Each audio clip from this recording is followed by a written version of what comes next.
In October 1916, the First World War was in a period of some of its fiercest fighting, the Battle of the Somme.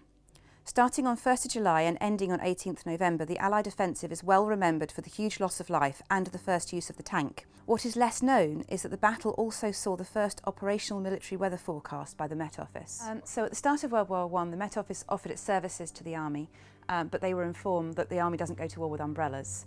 By 1915, the position had changed slightly. We started running what was universally known as Meteor RE, which was the Met Office in the field in France, and they were providing services to the fledgling Royal Flying Corps, observations for the Royal Artillery, and assistance with gas forecasting, both in providing forecasts for us launching attacks and in warning of when attacks may be coming from the German side. But they still weren't doing actual military forecasts. That came about in the summer of 1916 with the ongoing Battle of the Somme.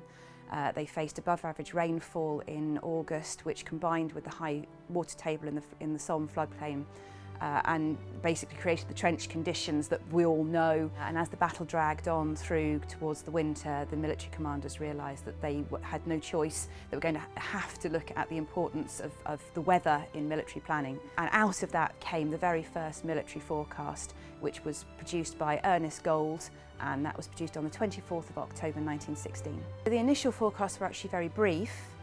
They did become more detailed with time, but they were supported with charts, synoptic charts, which were specifically for Northwest Europe, and those had synoptic forecasting on and observations and brief textual forecasts. They were very useful, but because they were hand-drawn, they couldn't be shared very widely.